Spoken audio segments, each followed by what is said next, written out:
Eh bien bonjour à toutes et toutes, bienvenue dans cette nouvelle vidéo. J'espère que vous allez bien. Bah moi écoutez, ça va super bien et aujourd'hui on se retrouve bien pour parler d'Elon Musk, pour parler de Twitter, hein. Vous savez, Twitter qui s'est fait racheter depuis maintenant quelques mois, depuis octobre ou novembre 2022, eh bien racheté par Twitter pour la modique somme de à coût de dizaines de milliards de dollars.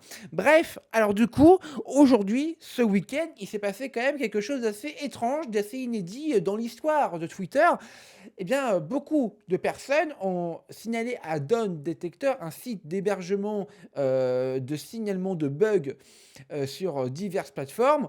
Eh bien, près de 13 000 personnes dans le monde ont connu un bug qui s'affichait, en fait, qui disait: «Taux de dépassement limite dépassé». Voilà.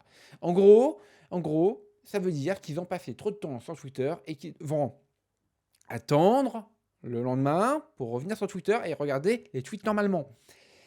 Un immense bug qui a duré pendant plus de 3 heures et qui continue, hein, là, à l'heure actuelle, mais qui, au final, parce que le jour même, samedi, dernier, le jour même, Elon Musk, le patron de Twitter, pour le moment, eh bien, a fait, un tweet en disant que, tout simplement, il avait limité, le visionnage des tweets.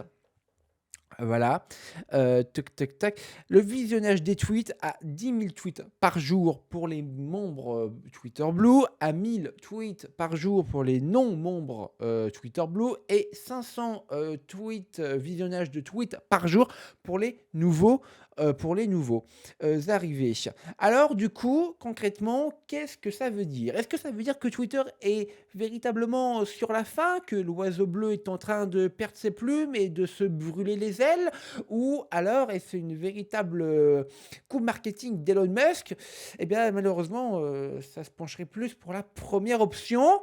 Alors selon, eh bien, une certaine Karim Carr qui, s'explique dans le papier qui est sorti, dimanche, aux alentours de 11 heures chez, BFM TV Tech and News. Elle déclare quelque chose d'assez fort, mais véritablement, pour les prochains mois qui sera symptomatique en fait de Twitter, j'ai l'impression. Bref, je vous en dis plus tout de suite. Maintenant, c'est parti les amis.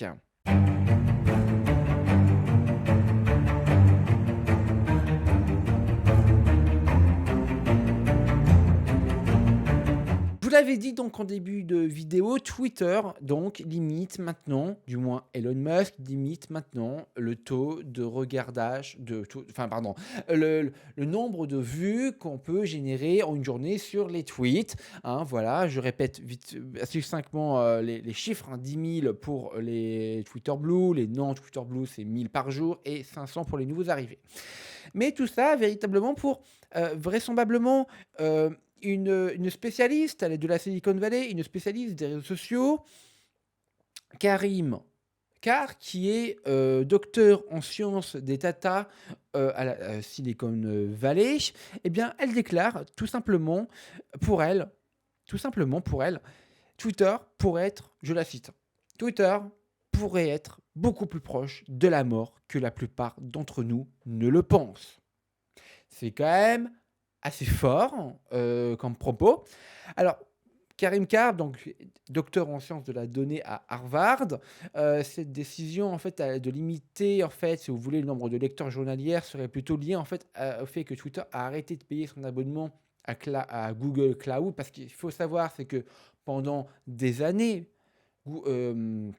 Twitter a mis en fait, a hébergé toutes les données des utilisateurs et consorts dans le Google Cloud. Problème, c'est un service qui coûte cher. Elon Musk a décidé d'arrêter le service, d'arrêter d'héberger en fait, eh bien, ces Google sur Google Cloud qui lui coûtait des centaines de milliers de dollars par mois. Il a arrêté donc ce contrat le 30 juin dernier. Il a donc décidé de limiter le nombre de tweets pour, eh bien, pour limiter, bah, le nombre de données, récupérées et cetera. Et il a fait passer ça pour le fait que c'était pour limiter les données reprises par des marques pour faire de la publication ciblée. Bon, est-ce qu'il faut le croire? Est-ce que vraiment il est, dans la merde financièrement? Est-ce que Twitter, d'une manière générale, est dans la merde financièrement? Je pense sincèrement que oui. Alors ça n'a pas eu trop d'écho médiatique et c'est pour ça que j'en parle, parce que c'est quand même dingue. Ça limite quand même, pour moi, hein, en tant que petit média, hein, ça limite beaucoup, de vous. Par exemple, ça se trouve, il y a des gens qui regardent pas mes vidéos, mais qui regardent mes tweets et pas enfin et etc. Donc c'est vrai que c'est un peu, bizarre. Elon Musk fait une véritable mauvaise décision, je trouve. Et en fait, toutes ces données-là qui sont vagantes là pour le moment, bah, il souhaite créer ses propres services de stockage pour économiser évidemment de la batterie, enfin de l'argent, pardon, et aussi de la batterie pour des raisons évidentes. Et ça, c'est privé de joke, c'est dans mon équipe, on rigole de ça. Bref, on s'en fout. Donc, c'est vrai que c'est malheureusement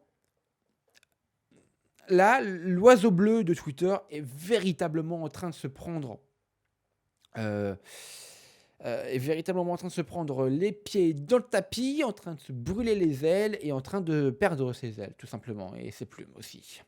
Bref, les amis, j'espère que cette vidéo vous aura plu. N'hésitez pas à la liker, à la commenter, à la partager, parce que véritablement, ce qu'il se passe en ce moment sur Twitter, eh ben, c'est pas tout rose, hein, véritablement. Moi, perso, j'ai malheureusement pas Twitter Blue, n'est-ce pas? Donc, bah, je suis limité à 1000 lectures de tweets par jour depuis samedi. Du coup, moi qui aussi pensais que c'était un bug, bah, pas du tout. C'est Elon Musk qui limite véritablement les tweets. Et pour des médias, pour de grands médias, je pense à BFM TV, à CNews, à moi, pour les petits et les grands médias, c'est l'obstruction à l'information. Pour non seulement les donneurs d'informations, mais aussi ceux qui reçoivent l'information. Donc, voilà. Et puis, bah, en ces temps d'émeutes, forcément, en France notamment, je pense à tout ce qui se passe, etc., bah, c'est pas forcément, je pense, le bon moment pour faire ce genre de mesures. Voilà. Bah écoutez les amis, j'espère que ça vous aura plu. N'hésitez pas à liker, à commenter, à partager. J'espère que cette vidéo vous plaira parce que c'est vrai que ça n'a pas fait vraiment écho, enfin ça n'a pas eu d'écho médiatique plus que ça, donc il fallait que j'en parle. Allez, ciao tout le monde les amis.